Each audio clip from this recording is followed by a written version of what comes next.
and welcome back to the Reading Corner. I'm your host Renee, and I am here for you every Wednesday reading stories from the public domain. We are currently reading through The Professor. We're going to be starting with chapter 17 today, so if you haven't watched the previous episodes or if you haven't read the book up to this point, you will be behind. But without further ado, let's get into it. Chapter 17. After all I had profited but imperfectly by the opportunity I had so boldly achieved of speaking to Mademoiselle Henri, it was my intention to ask her how she came to be possessed of 2 English baptismal names, Francis and Evans, in addition to her French surname, also whence she derived her good accent. I had forgotten both points, or rather our colloquy had been so brief that I had not had the time to bring them forward. Moreover, I had not half tested her powers of speaking English. All I had drawn from her in that language were the words yes and thank you, sir. No matter, I reflected. What has been left incomplete now shall be finished another day. Nor did I fail to keep the promise thus made to myself. It was difficult to get even a few words of particular conversation with one pupil among so many, but according to the old proverb, where there is a will, there is a way, and again I managed to find an opportunity for exchanging a few words with Mademoiselle Henri, regardless that envy stared and detraction whispered whenever I approached her. "Your book an instant." Such was the mode in which I often began these brief dialogues. The time was always just at the conclusion of the lesson, and motioning her to rise, I installed myself in her place, allowing her to stand deferentially at my side, for I esteemed it wise and right in her case to enforce strictly all forms ordinarily in use between master and pupil, rather because I perceived that in proportion as my manner grew austere and magisterial, hers became easy and self-possessed, an odd contradiction, doubtless to the ordinary effect in such cases, but so it was. "A pencil," said I, holding out my hand without looking at her. "I am now about to sketch a brief report of the first of these conferences." She gave me one, and while I underlined some errors in a grammatical exercise she had written, I observed, "You are not a native of Belgium?" "No." "Nor of France?" "No." "Where, then, is your birthplace?" "I was born at Geneva." "You don't call Francis and Evans Swiss names, I presume?" "No, sir. They are English names." "Just so. And is it the custom of the Genevese to give their children English appellatives?" "Non, monsieur, mais—" "Speak English, if you please." "Mais—" "English." "But—" slowly and with embarrassment, "my parents were not all the 2 Genevese." "Say both instead of all the 2, mademoiselle." "Not both Swiss. My mother was English." "Ah, and of English extraction?" "Yes, her ancestors were all English." "And your father?" "He was Swiss." "What besides? What was his profession?" "Ecclesiastic, a pastor. He had a church."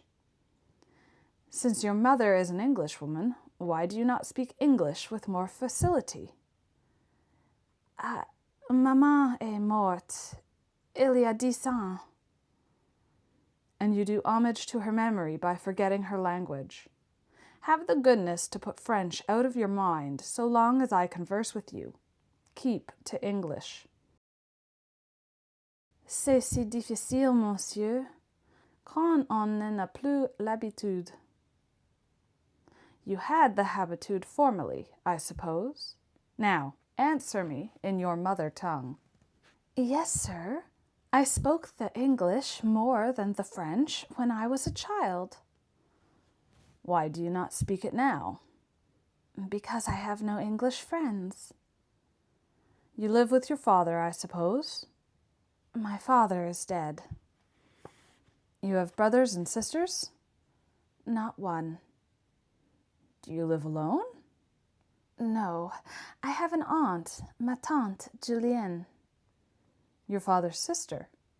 Justement, monsieur. Is that English? No, but I forget.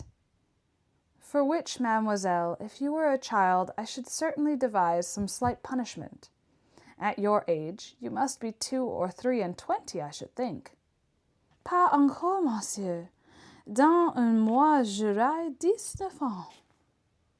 Well, 19 is a mature age, and having attained it, you ought to be so solicitous for your own improvement that it should not be needful for a master to remind you twice of the expediency of your speaking English whenever practicable.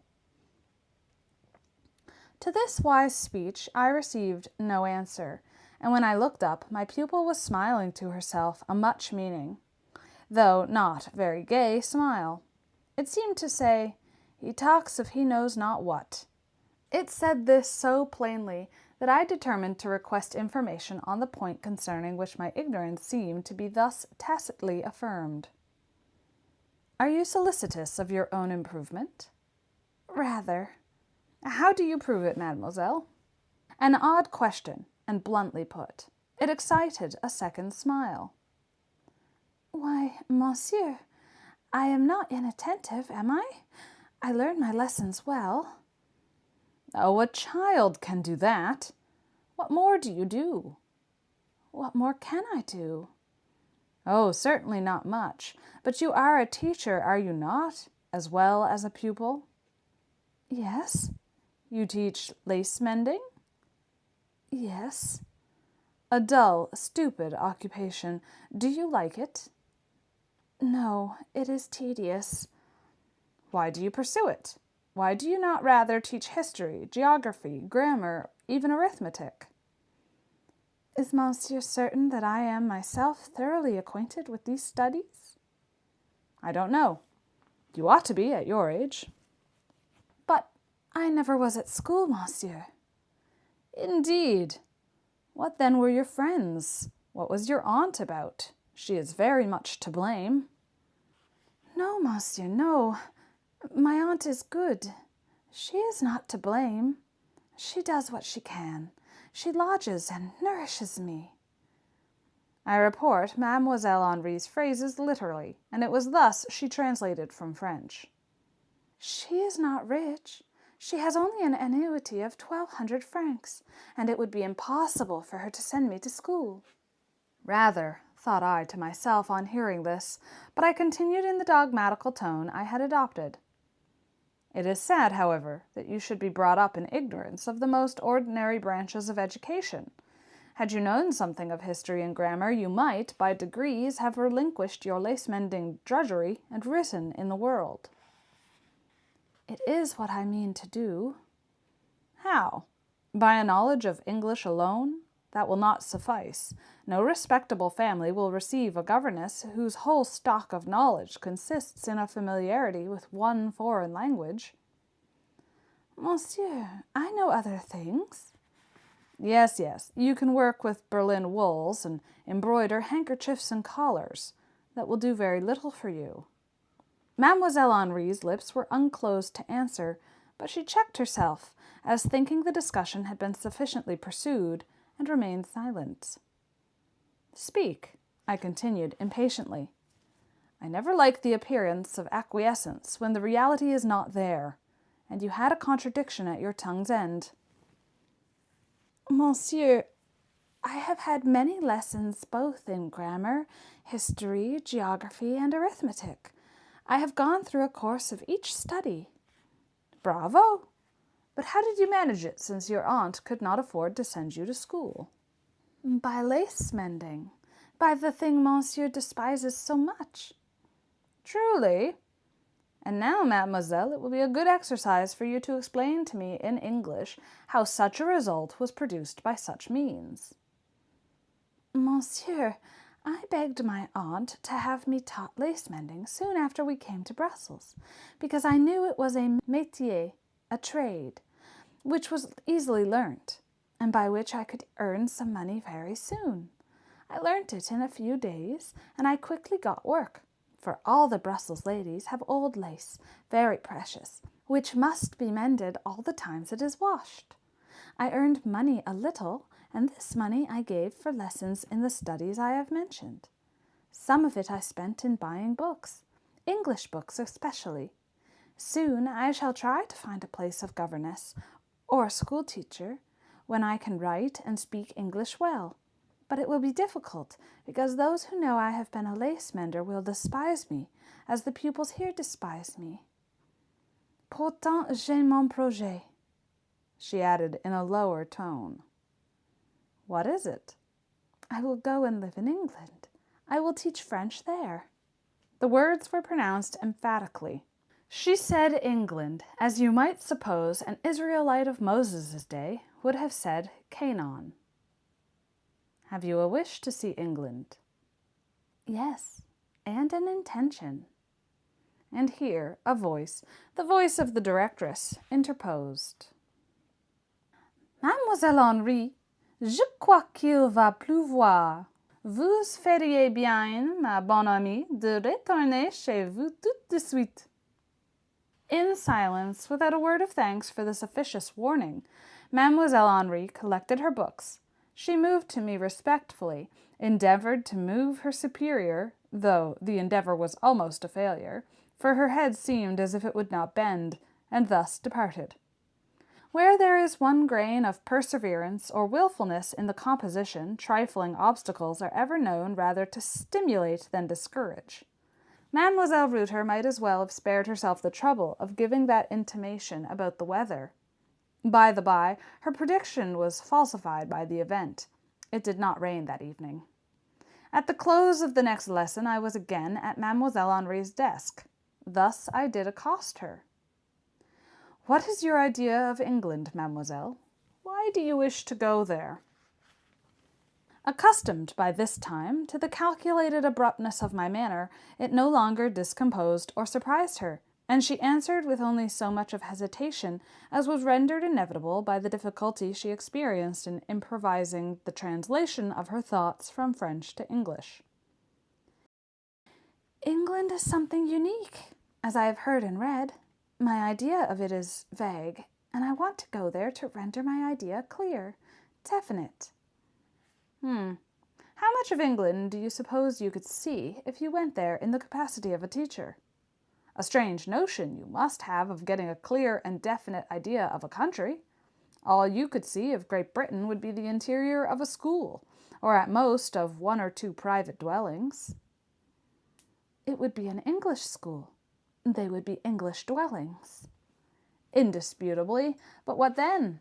What would be the value of observations made on a scale so narrow? Monsieur, might not one learn something by analogy? An enchantillon?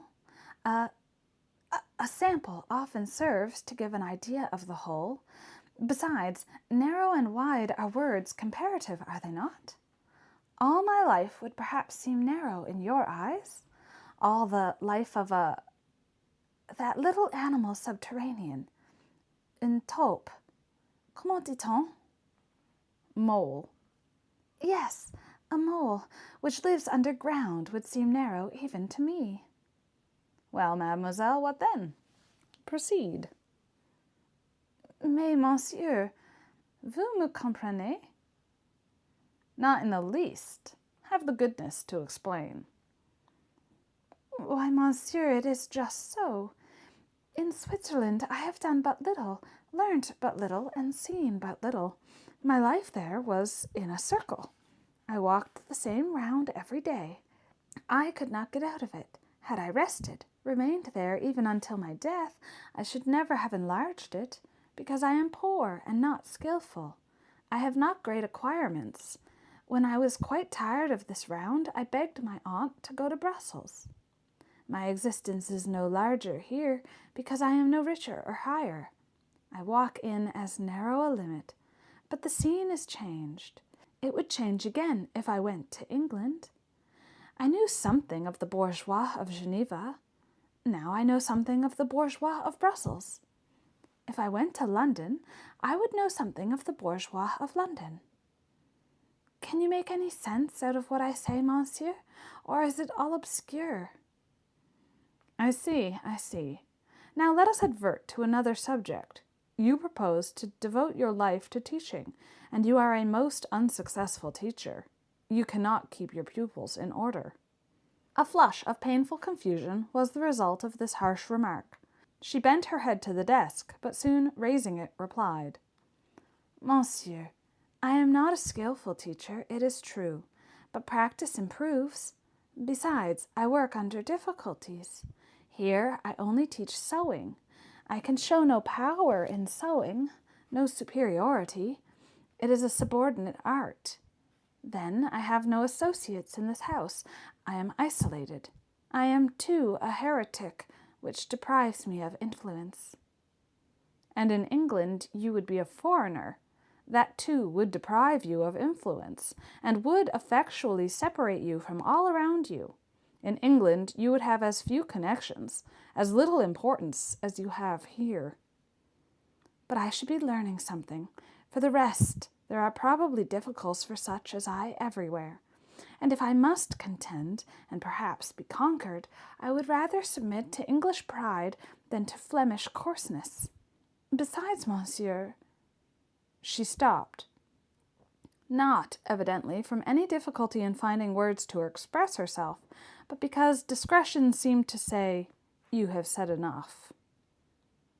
Finish your phrase, I urged. Besides, monsieur, I long to live once more among Protestants. They are more honest than Catholics. A Romish school is a building with porous walls, a hollow floor, a false ceiling. Every room in this house, monsieur, has eye-holes and ear-holes, and what the house is, the inhabitants are, very treacherous. They all think it lawful to tell lies. They all call it politeness to profess friendship when they feel hatred. All? Said I. You mean the pupils? The mere children? Inexperienced, giddy things who have not learned to distinguish the difference between right or wrong? On the contrary, monsieur, the children are most sincere. They have not yet had time to become accomplished in duplicity. They will tell lies, but they do it inartificially, and you know they are lying, because the grown-up people are very false. They deceive strangers. They deceive each other. A servant here entered. Mademoiselle Henri, Mademoiselle Reuter vous prie de vouloir bien conduire la petite de Dorlodo chez elle. Elle vous attend dans le cabinet de Rosalie, la portière. C'est que sa bonne n'est pas venue la chercher. Voyez-vous? Eh bien, est-ce que je suis sa bonne? Moi?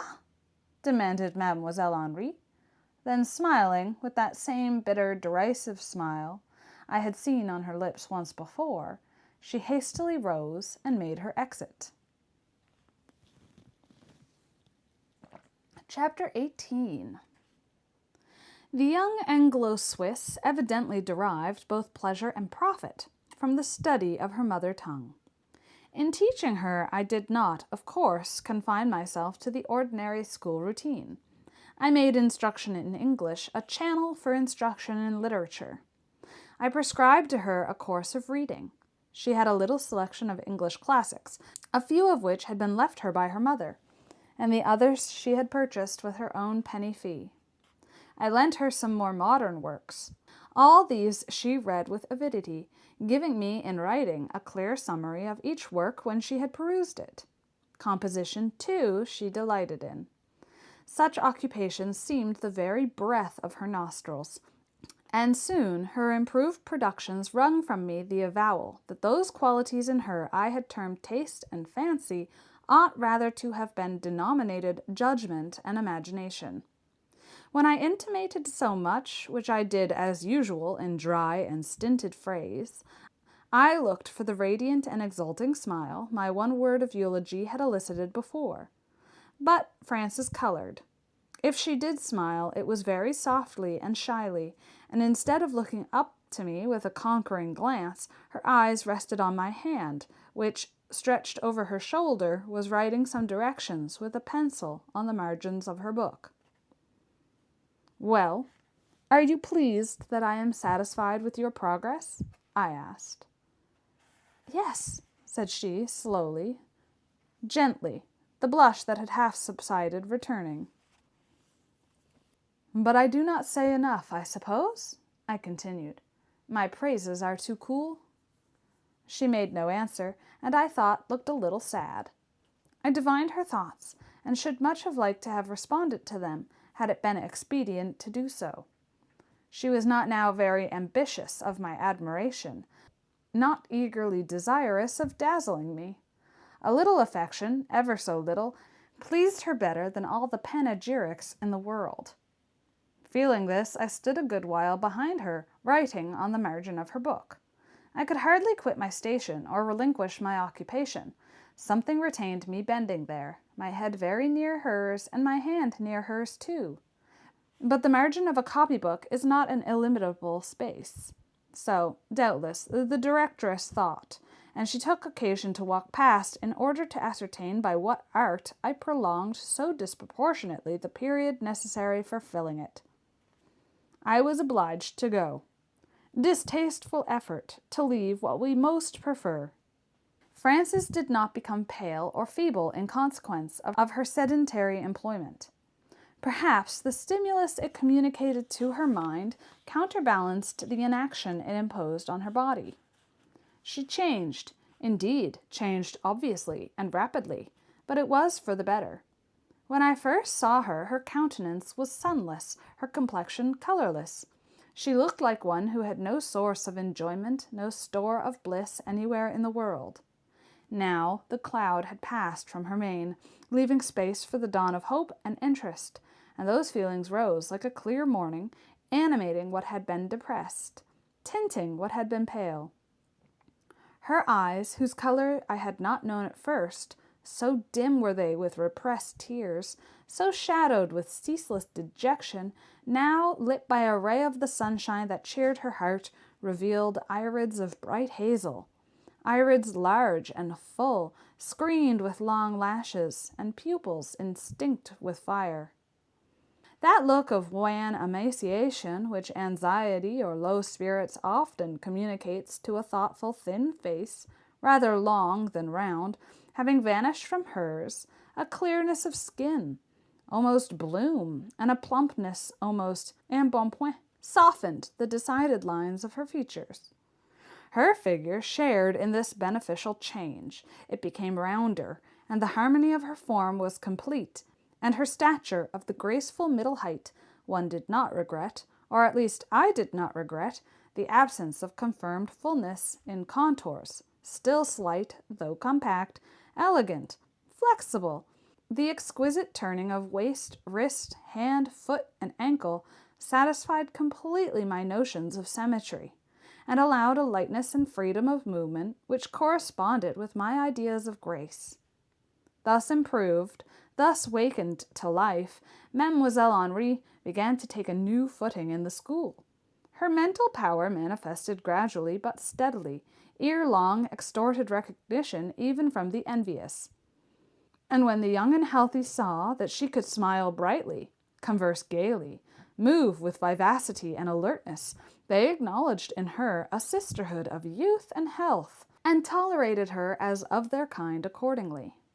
To speak truth, I watched this change much as a gardener watches the growth of a precious plant, and I contributed to it too, even as the said gardener contributes to the development of his favorite.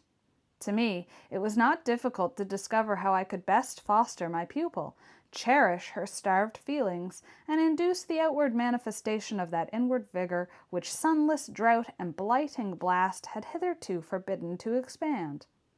Constancy of attention, a kindness as mute as watchful, always standing by her, cloaked in the rough garb of austerity, and making its real nature known only by a rare glance of interest or a cordial and gentle word, real respect masked with seeming imperiousness, directing, urging her actions, yet helping her too, and that with devoted care. These were the means I used, for these means best suited Frances's feelings, as susceptible as deep vibrating, her nature at once proud and shy. The benefits of my system became apparent also in her altered demeanor as a teacher. She now took her place amongst her pupils with an air of spirit and firmness which assured them at once that she meant to be obeyed. And obeyed she was. They felt they had lost their power over her.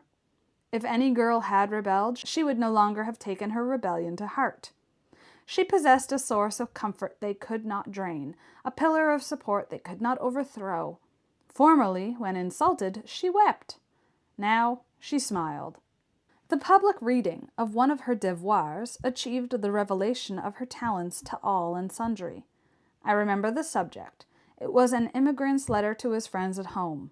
It opened with simplicity. Some natural and graphic touches disclosed to the reader the scene of virgin forest and great New World river, barren of sail and flag, amidst which the epistle was supposed to be indited. The difficulties and dangers that attend a settler's life were hinted at, and in the few words said on that subject, Mademoiselle Henri failed not to render audible the voice of resolve, patience, endeavor. The disasters which had driven him from his native country were alluded to. Stainless honor, inflexible independence, indestructible self-respect there took the word. Past days were spoken of. The grief of parting, the regrets of absence were touched upon. Feeling, forcible and fine, breathed eloquent in every period. At the close, consolation was suggested. Religious faith became there the speaker, and she spoke well. The devoir was powerfully written in language at once chaste and choice, in a style nerved with vigor and graced with harmony. Mademoiselle Reuter was quite sufficiently acquainted with English to understand it when read or spoken in her presence, though she could neither speak nor write it herself. During the perusal of this devoir, she sat placidly busy, her eyes and fingers occupied with the formation of a rivière, or open-work hem round a cambric handkerchief. She said nothing, and her face and forehead, clothed with a mask of purely negative expression, were as blank of comment as her lips. As neither surprise, pleasure, approbation, nor interest were evinced in her countenance, so no more were disdain, envy, annoyance, weariness. If that inscrutable maid said anything, it was simply this: the matter is too trite to excite an emotion or call forth an opinion. As soon as I had done, a hum rose. Several of the pupils, pressing round Mademoiselle Henri, began to beset her with compliments. The composed voice of the directress was now heard. "Young ladies, such of you as have cloaks and umbrellas will hasten to return home before the showers become heavier." It was raining a little. "The remainder will wait till their respective servants arrive to fetch them." And the school dispersed, for it was 4 o'clock. "Monsieur, a word," said Mademoiselle Reuter, stepping on to the estrade, and signifying by a movement of the hand that she wished me to relinquish for an instant the castor I had clutched. "Mademoiselle, I am at your service." "Monsieur, it is of course an excellent plan to encourage effort in young people by making conspicuous the progress of any particularly industrious pupil. But do you not think that in the present instance Mademoiselle Henri can hardly be considered as a concurrent with the other pupils? She is older than most of them, and has had advantages of an exclusive nature for acquiring a knowledge of English. On the other hand, her sphere of life is somewhat beneath theirs. Under these circumstances, a public distinction conferred upon Mademoiselle Henri may be the means of suggesting comparisons, and exciting feelings such as would be far from advantageous to the individual forming their object. The interest I take in Mademoiselle Henri's real welfare makes me desirous of screening her from annoyances of this sort. Besides, monsieur, as I have before hinted to you, the sentiment of amour propre has a somewhat marked preponderance in her character. Celebrity has a tendency to foster this sentiment, and in her it should be rather repressed. She rather needs keeping down than bringing forward. And then, I think, monsieur, it appears to me that ambition, literary ambition especially, is not a feeling to be cherished in the mind of a woman. Would not Mademoiselle Henri be much safer and happier if taught to believe that in the quiet discharge of social duties consists her real vocation, than if stimulated to aspire after applause and publicity? She may never marry, scanty as are her resources, obscure as are her connections, uncertain as is her health, for I think her consumptive. Her mother died of that complaint. It is more than probable she never will. I do not see how she can rise to a position whence such a step would be possible, but even in celibacy it would be better for her to retain the character and habits of a respectable, decorous female. Indisputably, mademoiselle, was my answer. Your opinion admits of no doubt. And fearful of the harangue being renewed, I retreated under cover of that cordial sentence of assent. At the date of a fortnight after the little incident noted above, I find it recorded in my diary that a hiatus occurred in Mademoiselle Henri's usual regular attendance in class. The first day or two I wondered at her absence, but did not like to ask an explanation of it. I thought, indeed, some chance word might be dropped which would afford me the information I wished to obtain, without my running the risk of exciting silly smiles and gossiping whispers by demanding it. But when a week passed, and the seat at the desk near the door still remained vacant, and when no allusion was made to the circumstance by any individual of the class, when, on the contrary, I found that all observed a marked silence on the point, I determined, coûte que coûte, to break the ice of this silly reserve. I selected Sylvie as my informant, because from her I knew that I should at least get a sensible answer, unaccompanied by wriggle, titter, or other flourish of folly. Où donc est Mademoiselle Henri? I said one day, as I returned an exercise book I had been examining. Elle est partie, monsieur. Partie? Et pour combien de temps? Quand reviendra-t-elle? Elle est partie pour toujours, monsieur. Elle ne reviendra plus. Ah! Was my involuntary exclamation. Then, after a pause, En êtes-vous bien sûr, Sylvie? Oui, oui, monsieur. Mademoiselle la directrice nous l'a dit elle-même il y a 2 ou 3 jours. And I could pursue my inquiries no further. Time, place, and circumstances forbade my adding another word. I could neither comment on what had been said, nor demand further particulars. A question as to the reason of the teacher's departure, as to whether it had been voluntary or otherwise, was indeed on my lips, but I suppressed it. There were listeners all round. An hour after, in passing Sylvie in the corridor, as she was putting on her bonnet, I stopped short and asked, Sylvie, do you know Mademoiselle Henri's address? I have some books of hers. I added carelessly, and I should wish to send them to her. No, monsieur, replied Sylvie, but perhaps Rosalie, the portress, will be able to give it to you. Rosalie's cabinet was just at hand. I stepped in and repeated the inquiry. Rosalie, a smart French grisette, looked up from her work with a knowing smile, precisely the sort of smile I had been so desirous to avoid exciting. Her answer was prepared. She knew nothing whatever of Mademoiselle Henri's address, had never known it. Turning from her with impatience, for I believed she lied and was hired to lie, I almost knocked down someone who had been standing at my back. It was the directress. My abrupt movement made her recoil 2 or 3 steps. I was obliged to apologize, which I did more concisely than politely. No man likes to be dogged, and in the very irritable mood in which I then was, the sight of Mademoiselle Reuter thoroughly incensed me. At the moment I turned, her countenance looked hard, dark, and inquisitive.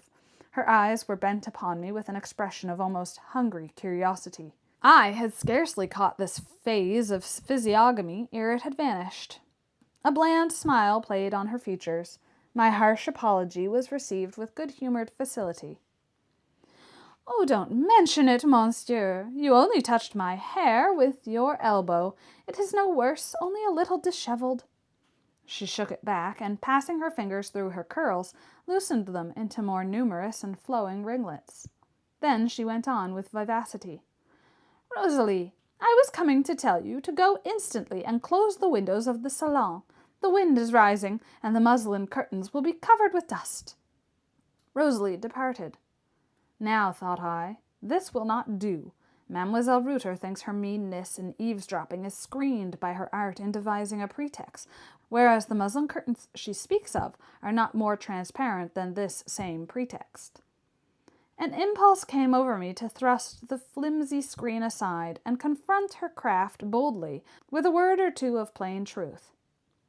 The rough-shod foot treads most firmly on slippery ground, thought I, so I began.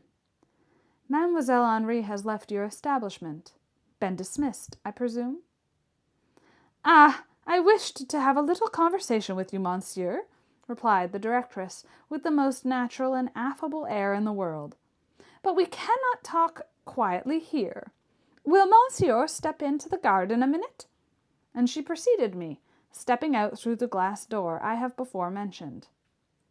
"There," said she, when we had reached the center of the middle alley, and when the foliage of shrubs and trees, now in their summer pride, closing behind and around us, shut out the view of the house, and thus imparted a sense of seclusion even to this little plot of ground in the very core of a capital. "There! One feels quiet and free when there are only pear trees and rose bushes about one. I dare say you, like me, monsieur, are sometimes tired of being eternally in the midst of life, of having human faces always round you, human eyes always upon you, human voices always in your ear. I am sure I often wish intensely for liberty to spend a whole month in the country at some little farmhouse, bien gentille, bien propre, tout entouré de champs et de bois. Quelle vie charmante que la vie champêtre! N'est-ce pas, monsieur?" "Cela dépend, mademoiselle." "Que le vent est bon et frais," continued the directress, and she was right there, for it was a south wind, soft and sweet. I carried my hat in my hand, and this gentle breeze passing through my hair soothed my temples like balm. Its refreshing effect, however, penetrated no deeper than the mere surface of the frame. For as I walked by the side of Mademoiselle Reuter, my heart was still hot within me, and while I was musing, the fire burned. Then spake I with my tongue. "I understand Mademoiselle Henri is gone from hence, and will not return?" "Ah, true. I meant to have named the subject to you some days ago, but my time is so completely taken up. I cannot do half the things I wish. Have you never experienced what it is, monsieur, to find the day too short by 12 hours for your numerous duties?" "Not often. Mademoiselle Henri's departure was not voluntary, I presume. If it had been, she would certainly have given me some intimation of it, being my pupil." "Oh, did she not tell you? That was strange. For my part, I never thought of adverting to the subject. When one has so many things to attend to, one is apt to forget little incidents that are not of primary importance." "You consider Mademoiselle Henri's dismission, then, as a very insignificant event?" "Dismission? Ah, she was not dismissed.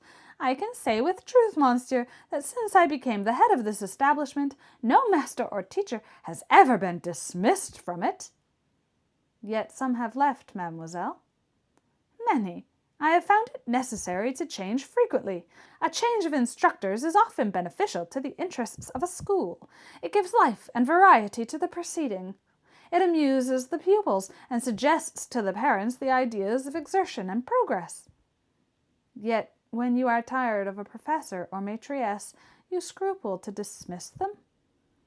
"No need to have recourse to such extreme measures, I assure you. Allons, monsieur le professeur, asseyons-nous. Je vais vous donner une petite leçon dans votre état d'instituteur." I wish I might write all she said to me in French. It loses sadly by being translated into English. We had now reached the garden chair. The directress sat down and signed to me to sit by her, but I only rested my knee on the seat and stood leaning my head and arms against the embowering branch of a huge laburnum, whose golden flowers, blent with the dusky green leaves of a lilac bush, formed a mixed arch of shade and sunshine over the retreat. Mademoiselle Reuter sat silent a moment. Some novel movements were evidently working in her mind, and they showed their nature on her austere brow. She was meditating some chef d'oeuvre of policy. Convinced by several months' experience that the affectation of virtues she did not possess was unavailing to ensnare me, aware that I had read her real nature and would believe nothing of the character she gave out as being hers, she had determined at last to try a new key, and see if the lock of my heart would yield to that. A little audacity, a word of truth, a glimpse of the real. Yes, I will try, was her inward resolve, and then her blue eye glittered upon me. It did not flash. Nothing of flame ever kindled in its temperate gleam. "Monsieur fears to sit by me?" she inquired playfully. "I have no wish to usurp Palais' place," I answered, for I had got the habit of speaking to her bluntly, a habit begun in anger, but continued because I saw that, instead of offending, it fascinated her. She cast down her eyes and drooped her eyelids. She sighed uneasily. She turned with an anxious gesture, as if she would give me the idea of a bird that flutters in its cage, and would fain fly from its jail and jailer and seek its natural mate and pleasant nest. "Well, and your lesson?" I demanded briefly. "Ah!" she exclaimed, recovering herself. "You are so young, so frank and fearless, so talented, so impatient of imbecility, so disdainful of vulgarity. You need a lesson. Here it is, then. Far more is to be done in this world by dexterity than by strength. But perhaps you knew that before, for there is delicacy as well as power in your character, policy as well as pride?" "Go on," said I, and I could hardly help smiling. The flattery was so piquant, so finely seasoned. She caught the prohibited smile, though I passed my hand over my mouth to conceal it, and again she made room for me to sit beside her. I shook my head, though temptation penetrated to my senses at that moment, and once more I told her to go on. "Well, then, if ever you are at the head of a large establishment, dismiss nobody. To speak truth, monsieur, and to you I will speak truth, I despise people who are always making rows, blustering, sending off one to the right and another to the left, urging and hurrying circumstances. I'll tell you what I like best to do, monsieur, shall I?" She looked up again. She had compounded her glance well this time. Much archness, much deference, a spicy dash of coquetry, an unveiled consciousness of capacity. I nodded. She treated me like the great mogul, so I became the great mogul as far as she was concerned.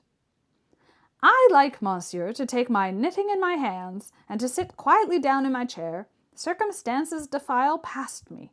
I watch their march. So long as they follow the course I wish, I say nothing, and do nothing.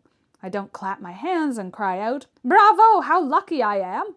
to attract the attention and envy of my neighbors. I am merely passive. But when events fall out ill, when circumstances become adverse, I watch very vigilantly. I knit on still, and still I hold my tongue. But every now and then, monsieur, I just put my toe out, so, and give the rebellious circumstance a little secret push, without noise, which sends it the way I wish. And I am successful after all, and nobody has seen my expedient.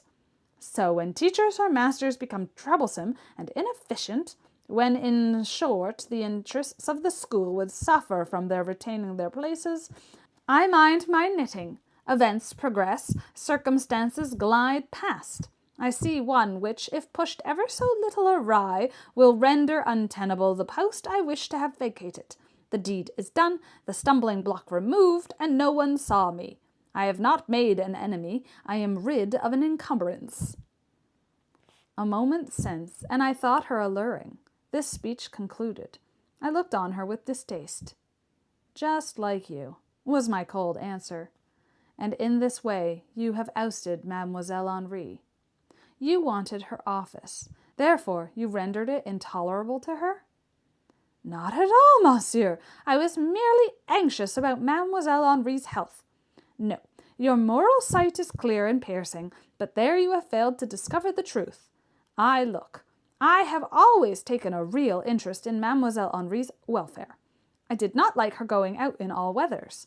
I thought it would be more advantageous for her to obtain a permanent situation.